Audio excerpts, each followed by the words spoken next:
All right, welcome to the Carl Jackson Show, your daily dose of objective truth in a world of confusion and lies. So much to get to today. Trump has capped prescription drugs, or is going to cap prescription drugs. I want to get into that because, frankly, I'm not a fan of that. However, I love what Trump is trying to do, or perhaps is doing. Anyway, we'll get into that because he has the right goal in mind. And so I do want to talk about that. But I do not like caps on prescription drugs. And you won't either, frankly. But if he's working to get a deal, this is a great move. And so we'll get into that. What has happened with China and the U.S. as far as this trade war? There's been a pause. Obviously, you guys know that. It's at the market's just skyrocketing today. If you were watching the Dow, the S&P, the S&P 500 or the Nasdaq were in beautiful shape today, as Trump as Trump would say, and I think that's a good thing. Also, we've seen Eden Alexander. He is the last known living American Israeli hostage that has been released, and I think a lot of people are trying to make much ado about nothing when it comes to perhaps a separation in this particular mission with President Trump and Benjamin Netanyahu. I think it's Trump being Trump. I think it's Trump being all American. And it's an American Israeli, or he was an American Israeli hostage. Eden Alexander was. And when you have that title, American, at the front of your name, then we have a duty and we have an obligation to go in and save the day. And I think that's what President Trump did. And so there's a lot of great news to speak about today. And even the prescription drug thing, I love where Trump is going. I think these are issues that need to be addressed. I think Congress needs to come in. We need competition for drugs. I want to get in. I want to get into that. And something that I thought was spectacular that happened that isn't getting much play in the media today, but I think it's a huge deal. And I'm not just saying that as a person that loves cars. I love cars. One of the things that I love doing just to kind of not think is literally browsing car dealerships for used older cars. It helps me to just stop thinking about everything else and just helps me to debrief. And I absolutely love it. It's become a hobby of mine. I went to from a point where I love cars, didn't give a flip about cars. Now I'm back to a point where I love cars. I can't afford the cars that I want, so I look at older cars, and I've learned to love the art of the deal, if you will, when it comes to older used cars. But one of the news, some of the news that broke today, that I think is huge because it gives the far left green commies a four-finger discount right across the face.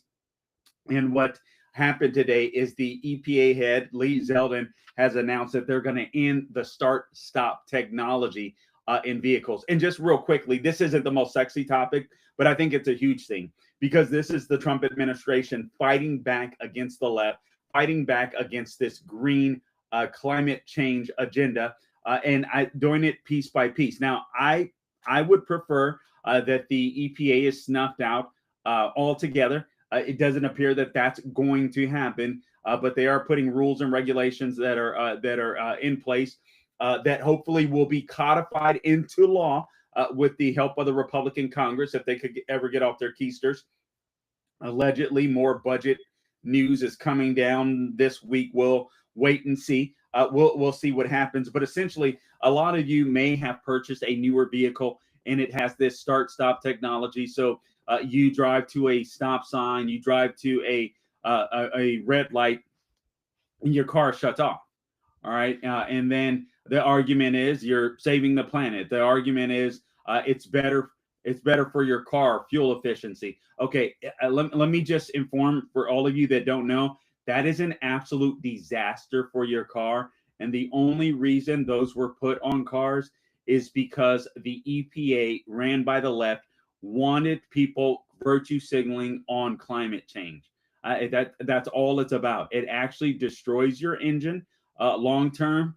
Your engine will not last as long. So if you have start stop on your car, be sure if you have the mechanism where you can turn it off daily, do so. You may want to go to the dealership and get it turned off altogether. Your car will not last as long with that start stop technology. I mean, just imagine, literally imagine, could you sitting in your driveway and just turn your car on and off, 10, 15 times, you would start thinking, this is probably not a good thing. But they put this technology in your car, and you assume that they have your best interest in mind and they know what they're doing. Well, no, yeah, mechanics know what they're doing, car makers know what they're doing, but they have to abide by the rules of these radical commie climate change leftists. And that's exactly what was happening. So Lee Zeldin has announced that they are putting a stop to that. I don't know when exactly that'll go into effect, but that will be relatively soon. And that is a good thing. And this is a way, frankly, to fight back against all these climate change commies. You start taking away all of these tools that they've used to empower themselves, and to weaken you and to give you less options, or to make you buy into this man-made climate change, this war on climate change that they want you to buy into. Meanwhile, there's a reason why they don't live it. It's a reason why Bernie Sanders complains about it, but flies in private jets. They don't believe it. They know that it's a tool to make you submissive to the oligarchs. All right, the oligarchs that they're claiming Trump is, which is funny, because he continues to do things where it does not seem like he's the oligarch. All right, so let me bring your attention to this. I want to go to a couple of video clips because the Dems continue to double down on stupid, and also the Democrats begrudge the Let's Go Brandon comeback campaign. Democrats are all hot and bothered over the fact that Joe Biden continues to show his face to the public. They want him to go bye-bye. I believe it was Politico that wrote a column basically saying, Joe Biden, please go away. And again, I don't even recall the name of the title. I heard it earlier. I didn't go research it myself just to be open and front and honest with you. But I was listening to someone that I trust at the time that spoke on it. And I was like, wow, of course. And I thought the same thing. The guy's a complete liability to the Democrat Party. But I'm also going to show you some other people that are a liability to the Democrat Party. And that is virtually every Democrat leader that's out there right now. It's absolutely, just absolutely insane, in my opinion. But there's reasons why the left wants Joe Biden to go bye-bye. If Joe Biden doesn't go bye-bye, what's going to happen? You guys are going to be reminded of just how bad that administration was and what you went through, what you lived through. All right.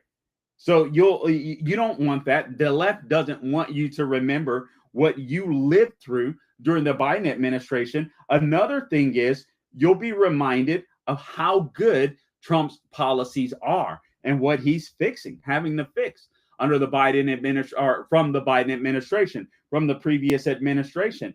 And then also, and you'll be reminded that the media and Democrats were complicit in the cover-up.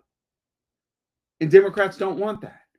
So think about it. Every time Joe Biden shows up, you remember what was or how life was.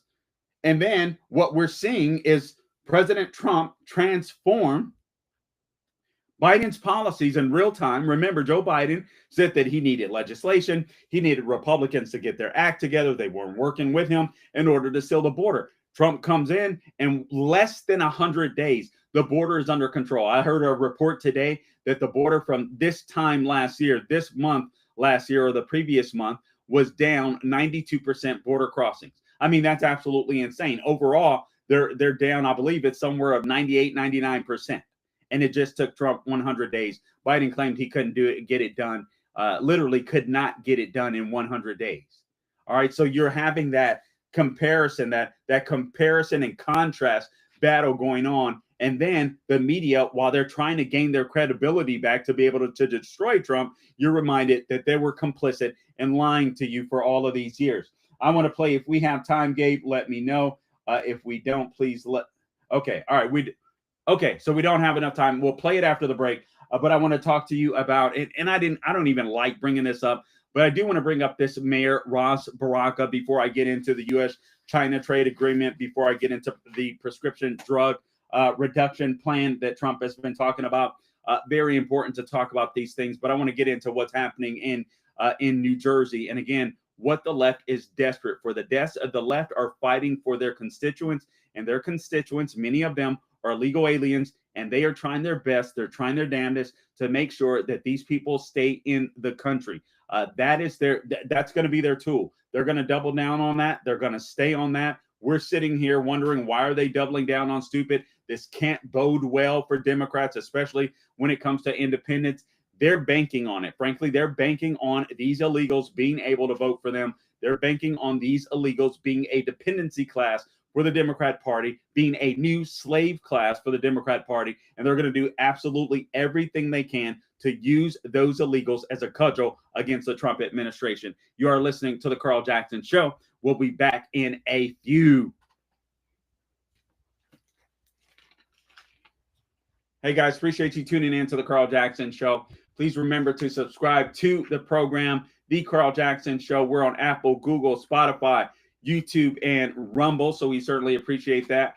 Please rate and review when you're on YouTube and Rumble. If you would be so kind, we would certainly appreciate that. Also, all things social media, X, Instagram, and Facebook, primarily at Carl Jackson Show or at The Carl Jackson Show. And I am on True Social. I haven't been on there in a while. I've been trying to focus on just a few because it's just hard to concentrate on so many. But I am on there as well. But at Carl Jackson Show, at The Carl Jackson Show, primarily X, Instagram, and Facebook is where you'll see me, even though Facebook is censoring me right now. So I'm going to go in and dispute some things. So we'll get to that moment. We'll get to that momentarily. All right, so let's I'm actually looking at some videos that I want to play here. Oh, also, let me tell you guys real quickly. I believe MyPillow is still having their sale that they've extended, their mega sale. Still overstock clearance that's available. Brand new products as well. This is on brand new products, I should say. Again, this is your chance to grab incredible deals on some of MyPillow's most popular and newly released items. You can save $40 on the new spring MyPillow bed sheets. They're available in any size and color of your liking. These luxurious sheets are designed for maximum comfort and breathability as well, and they're perfect for a great night's sleep. If you're looking for a meaningful gift, you can save 30% on the brand new My Crosses. Those are inspired by the one that you've seen Mike Lindell wear for over 20 years now. These beautifully crafted crosses come in both men's and women's designs, and they're made in the US of A.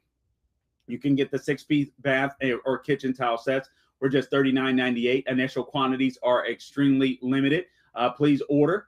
All right. And don't forget the best-selling standard MyPillow right now. It's just $17.98. Just $17.98. So orders over $75 ship for free as well. So go to mypillow.com. Use the promo code Carl, C-A-R-L. I don't spell it like the communists, or call 800-858-0263. That is 800-858-0263.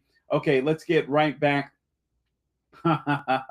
Let's get right back to this. Actually, man, this is insane. But this is the Democrat Party. So I'm going to go to several video clips. And again, the big news of the day, the U.S. and China trade agreement, the pause on the tariff war. We'll get into the implications of that. Also, I'll get into the implications of Trump's announcement, the executive order that's going to be reducing drug prices. And this is something that I want Congress to take on. I don't like a cap on prices. I think that's what Trump meant. I'm not exactly sure. But anyway, I'm going to make the case against capping pharmaceutical drugs. However, I will make the case for what Trump is doing. And I believe that you can do that. I think it's important. But what you have to do is ultimately create more competition. And one of the ways in which you can do that is say, hey, guess what, pharmaceuticals?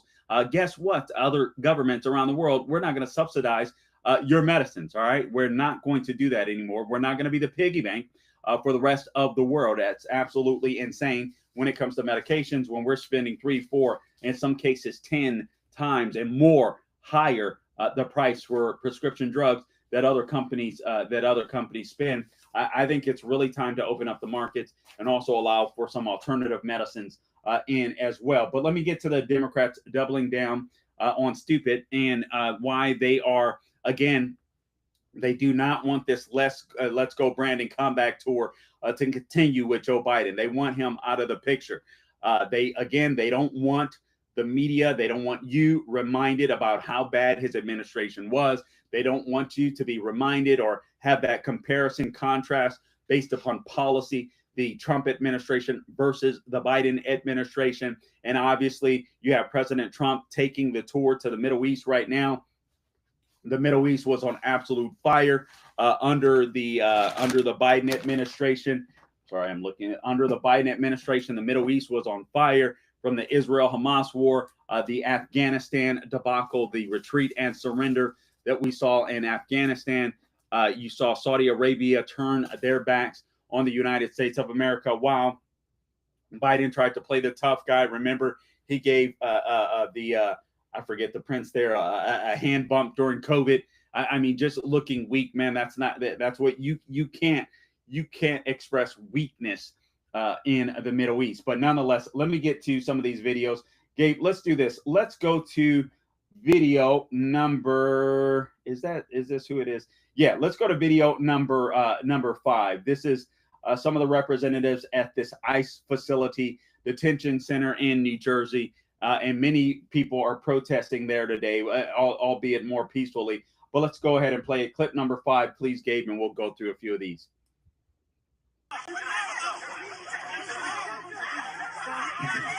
All right, so again, you guys have seen this on the news. Look at that representative. McIvy, I believe her name is. She just assaulted an ICE officer. If you went up to a police officer and you shoved a police, look at her, trying to cause a scene, tackle her, take her down.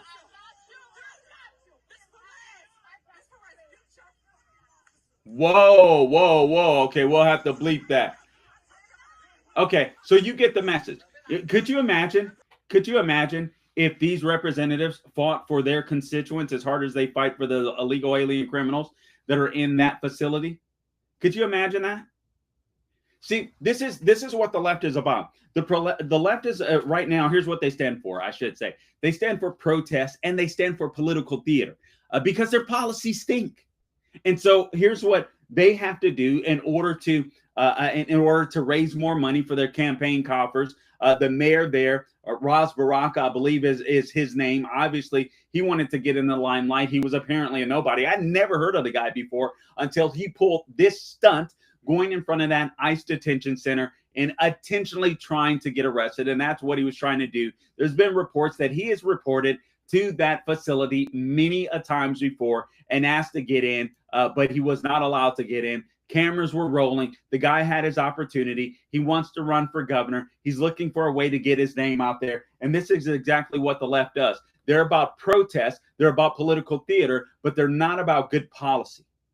And the goal is to rile you up, to make you angry, to pretend as if they're fighting for the less privileged when they're not. They're fighting for people that should have never been here in the first place. They're fighting for people that were criminals in other countries and perhaps right here in the United States of America. And you have to ask yourself why. And the goal is to slow down the deportation of all of these illegals. Even if they focus on criminals, I think they're willing to take the hit, because ultimately, if they slow down the deportation of all of these illegals, tie this stuff up in the court system, which they admit they are trying to do, then what? Then they can keep their voters. And that's what they're attempting to do. That's why election integrity is so important as well.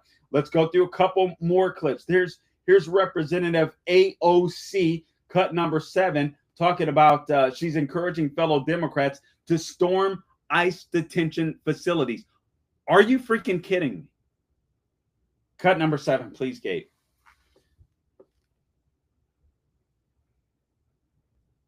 Do we have? Okay. And now what DHS is trying to say, again, they're using public intimidation because they know that they cannot come for us all. They know that they cannot come for us all. And recently what they said is that DHS is allegedly looking into arresting members of Congress who were showing up for their legal and constitutional obligation to conduct oversight. If anyone's breaking the law in this situation, it's not members of Congress, it's the Department of Homeland Security. It's people like Tom Homan and Secretary Kristi Noem. You lay a finger on someone, on Representative Bonnie Watson Coleman, on Representative or any of the representatives that were there, you lay a finger on them, we are going to have a problem. Because the people who are breaking the law are the people who are not abiding by it. And it is enshrined in the law that members of Congress who show up to ICE and CBP facilities are required to be granted access, legally required to be granted access.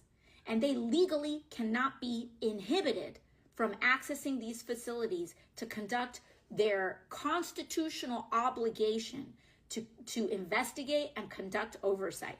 So if Kristi Noem wants to break the law, that's on her. But it sure as hell is not someone like Representative Robert Menendez that needs to be arrested, okay? Okay. All right. So no, I'm sorry, AOC. It is not legal for representatives to break into an ICE facility when all they have to do is call to make an appointment. And Tom Homan, the Department of Homeland Security, ICE agents will gladly allow these congressmen, the mayor, and so on in. But when you're trying to pull a stunt, when they're the ones that's causing all of the chaos and intentionally trying to cause chaos just so you can get your face on camera, when you're the ones that are claiming to be pushed and shoved, and then we see this video of Representative McIvy, I believe is her name, she's sitting there cussing, making a fuss, pushing an ICE agent. Frankly, what should happen is federal ICE agents, Department of Homeland Security, whomever, should be arresting every single one of these representatives to send a message. No one is above the law, right, AOC? No one is above the law. That's what the left always says. That's the way that it should be. I'm tired of these people in Washington, D.C., with their political theater, with their elitism, acting as if they're more special than we are. These fools work for us, and they have not gotten that message yet. And so we need to make the message clear. These people need to be arrested. These people need to be detained. These people need to be held accountable. Here's Mayor Ras Barack Obama, who stormed the ICE facility. If we do have time, this is cut number 11. Por favor, Gabe. He was on Jen Psaki's program on cut 11.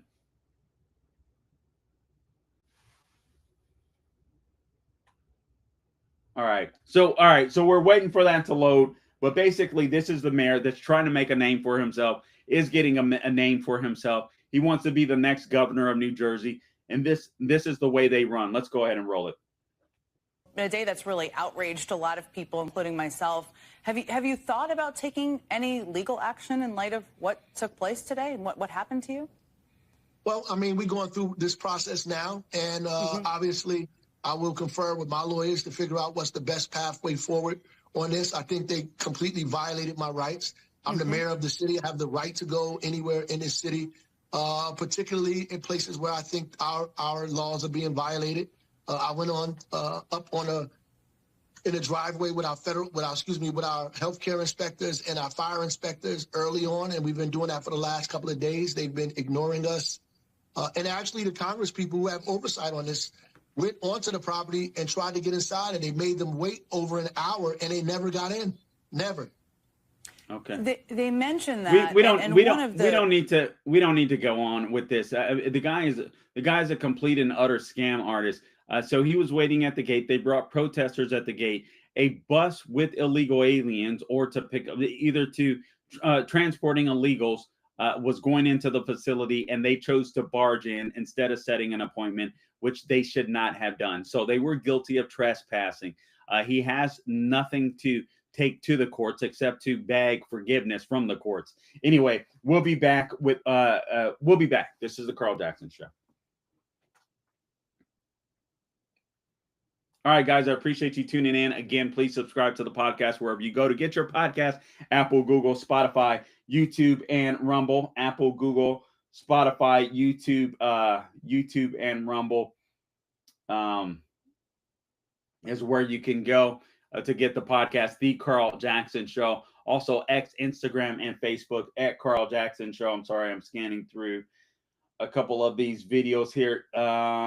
Gabe, do we have that video that I sent on Obviously, it's not on the cut sheet because I sent it so late, but okay. All right. So we'll play that when we get back. Okay. All right. Let's do this. All right. So welcome back to the Carl Jackson Show. Again, your daily dose of objective truth in a world of confusion and lies. We're talking about the Democrats still doubling down on defending these illegal alien criminals. And I contend the reason is simply this. It's because they are their constituents, and they will continue to double down on stupid, no matter how much conservatives like myself believe it's stupid to do so.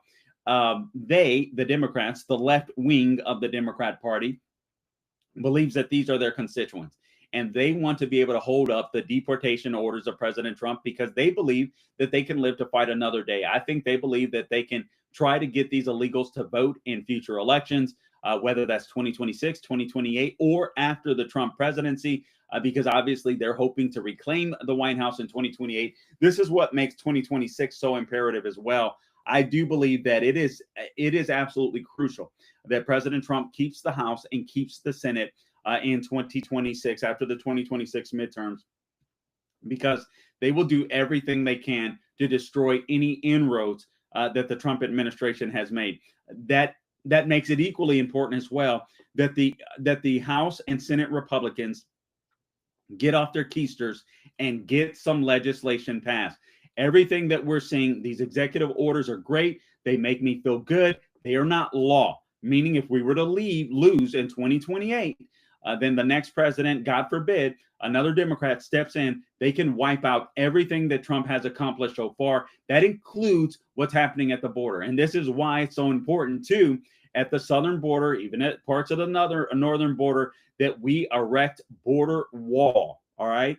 That we erect border wall, that we give all of these states the power that they need to be able to arrest and deport illegals or put them back in the hands of ICE, so on, et cetera. We've got to get a lot of this stuff codified into law. It is so crucial. It is so important. I can tell you what, even Chuck U. Schumer said as much back in the day. Let me see if I can find this video. I'm sorry, Gabe. I had it in my mind, and then I forget the number. But I want you to go to video clip number 6. Let me know when you have it, Gabe. This is in 1996, where Chuck U. Schumer, hat tip Rush Limbaugh, says the number one reason people come to the U.S. illegally is to defraud systems, the Social Security, and he wants to stop it. What's changed, Chuck U. Schumer? Gabe, let's go ahead and roll it. Por favor, cut number 6. Thank the gentleman, salute him for his work on this, rise in support of the amendment. First of all, Social Security card is used from one end of America to the other as an identification card right now. Who are we kidding?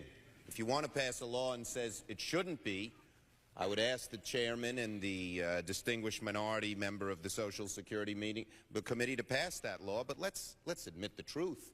Everywhere people go, they're asked for a Social Security card. In fact, one way to prove you're a bona fide person who can have a job is to ask for a driver's license and a Social Security card. This is an anti-fraud amendment. All over where we go, people say, well, why can't you stop illegal immigrants or others from coming here? And the number one answer we give our constituents is when they come here, they can get jobs, get benefits against the law because of fraud. And here, the gentleman from Florida has put together the most effective anti-fraud measure we can find without it changing the actions of the government one bit. And we find all this opposition. Ladies and gentlemen of this chamber, what I worry about is that this bill, which started out with good intentions, whether you agree with it or disagree with it, is going to end up being the same kind of thing that the public gets angry with us on. We say we're doing something, and we do nothing. Because every time someone makes a rational and small proposal to get something done, people say, well, what about this hypothetical, that hypothetical, etc. I urge support of this amendment. If you believe you want to stop fraud in immigration, you have no choice but to support this amendment. Gentleman's time has expired. Hear, hear, hear, hear. I agree with that version of the 1996 Chuck U. Schumer version when it comes to illegal immigration. It is a system for fraud. The number one reason he says people come to the U.S. illegally is to defraud systems like Social Security and I want to stop it. Chuck U. Schumer, so do I. And so I agree with the 1996 version of Chuck U. Schumer when it comes to illegal immigration. Okay, so I want to move on. I want to play a video for you because I think this is very important, and this is a big deal.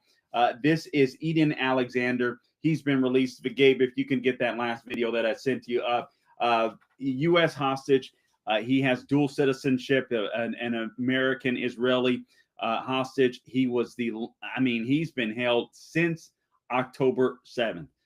He was an American citizen living in America, actually dual citizenship again, but went to fight for the IDF in Israel at the age, I believe, of 19, was kidnapped and taken on October 7th.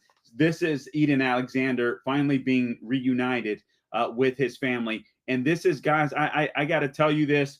Gabe, go ahead and roll the video if you have it. I got to tell you this. I mean, this is what I love. This is what I love about the leadership of President Trump. No American is forgotten.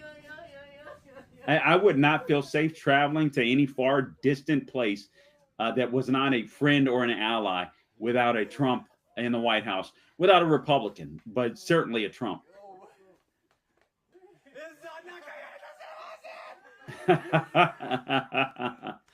Praise God, man. You can only imagine.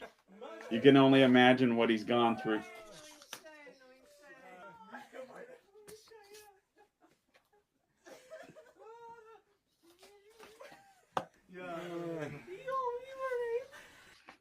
There was a video earlier when they had, he was on the phone, Eden Alexander was, with Special Envoy Stephen Witkoff, I guess, as he was being transported. His mother came and took the phone from Stephen Witkoff to speak to him. And I absolutely don't blame her for that one iota. That was a pretty cool moment. So that was cool to see as well. For the sake of time, we won't play that video, but it is out there, and perhaps I'll post it on one of my social media sites. Again, X, Instagram, or Facebook at Carl Jackson Show, at the Carl Jackson Show a little later. Okay, so let me get to a couple of these big stories. Let me hit them because they are really important, and they are a huge deal. And although I have some disagreement with any type of caps on prescription drugs, and you would too, but I'm not convinced that's necessarily what Trump is doing. So I'm waiting to hear more and more of the details as they emerge. But here's President Trump talking about the prescription drug plans. Let's play video clip number 1, please, Gabe. And this is Trump's, the United States will no longer subsidize the healthcare of foreign countries. And you get an amen, hallelujah from me for that. Let's play clip number 1, please, Gabe. But starting today, the United States will no longer subsidize the healthcare of foreign countries, which is what we were doing. We're subsidizing others' health care. Countries where they paid a small fraction of what, for the same drug, that what we pay many, many times more for. And we'll no longer tolerate profiteering and price gouging from Big Pharma. But again, it was really the countries that forced Big Pharma to do things that, frankly, I'm not sure they really felt comfortable doing. But they've gotten away with it, these countries. European Union has been brutal. And the drug companies actually told me stories. It was just brutal how they forced them. And European Union suing all our companies, Apple, Google, Meta. They're suing all of our companies. They end up, they have judges that are European Union-centric, and they get rewarded $15 billion, $17 billion, $20 billion, and they use that to run their operation. It's not going to happen any longer, that I can tell you. All right, so that's President Trump, and that is a good thing. Basically, again, he took action on Medicare, and basically said if pharmaceutical companies don't lower their prices across markets, then he will. So he signed this executive order today on Monday, instituting a most favored nation, quote unquote, policy under which Americans will pay the, quote, the same price as the nation that pays the lowest price anywhere in the world, close quote. He gave another example in another video that went viral where he says he has a fat friend. That's President Trump being President Trump. and his fat friend happens to be in London, and he takes a drug to help his fatness. And President Trump joked and told him, well, it isn't working. But he told President Trump that literally in London, he paid $88 for the same medication that he had to pay $1,300 for stateside. All right, so it's absolutely insane. All right, so that's what he wants. He wants most favored nation status, where we pay the same price. So he said, and he put this on Truth Social, drug prices to be cut by 59% plus, quote unquote. He said gasoline, energy, groceries, and all other costs are down. No inflation. Love DJT, close quote. Trump signing a similar executive order. This was in 2020. They called for linking drug prices and under both parts B and D of Medicare. And we'll talk about that after we get back. And I'll just briefly share why I think that price controls for drug prescriptions is a bad thing, but I don't think that's necessarily what Trump is angling for. But I want to hear more. You're listening to the Carl Jackson Show. Don't forget, at Carl Jackson Show, X, Instagram, and Facebook. We'll be back momentarily.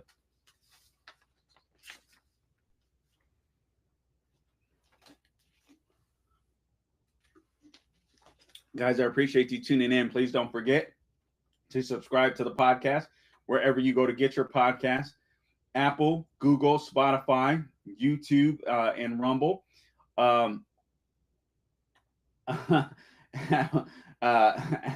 YouTube and Rumble is where you can go. I'm sorry, I'm looking at. I think we have a video of Trump calling his friend fat, and I'm just like, the guy is a comedian. All right.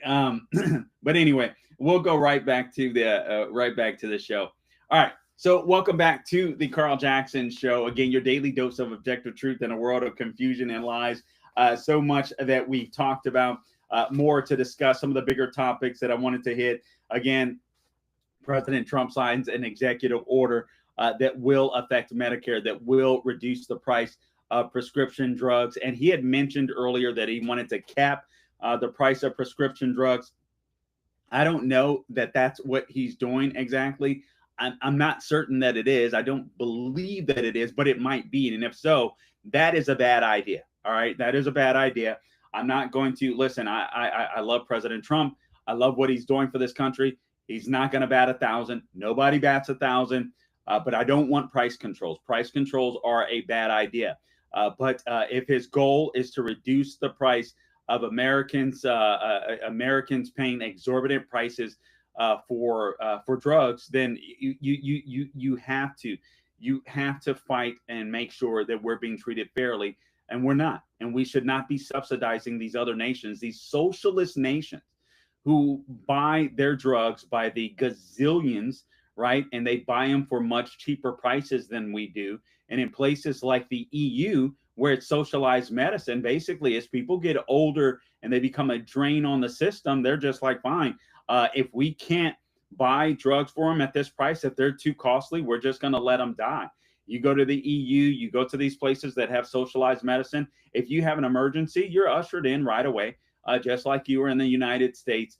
But if you need long-term care, if you need extended care, if you need a surgery, you've got a waiting list like nobody's business. And sadly, it's starting to get that way here in the United States, thanks to Obamacare and how that destroyed our system out here. But this is absolutely crucial. So again, President Trump issuing an executive order to cut the price of drug prices under both parts B and D of Medicare. So Medicare Part D covers any doctor-administered drugs. For those of you that are on it, absolutely already know this. Medicare Part D covers the prescription medicines that senior beneficiaries typically pick up at their local pharmacy.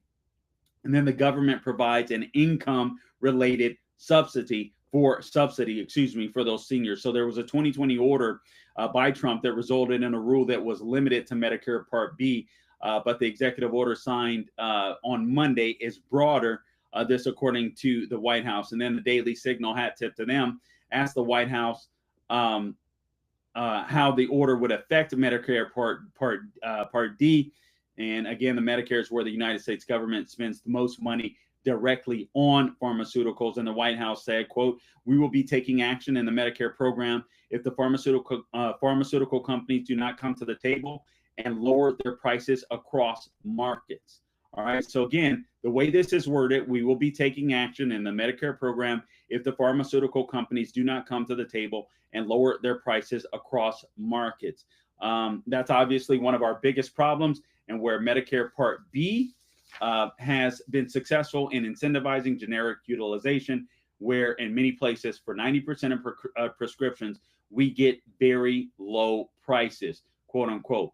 While 90% of prescriptions are generic, according to the Daily Signal, meaning developed to be the same as a medicine that has already been authorized, the expenditure on the remaining 10% of prescriptions is enormous, quote unquote, and one of the main places the U.S. is getting ripped off. This according to a White House official. All right, the official said future action on the Medicare program will be a key focus on the Trump administration. So just briefly, price controls, it should be obvious. All right, when you set the price for a particular medication, you're going to get less of it. All right, and you're not going to get quality medication, and a lot of people are going to lose jobs. So if you say that a particular pharmaceutical company has to cap their price at a certain amount, all right, you can only charge $5 for this pill. What if it takes $10 to make that pill?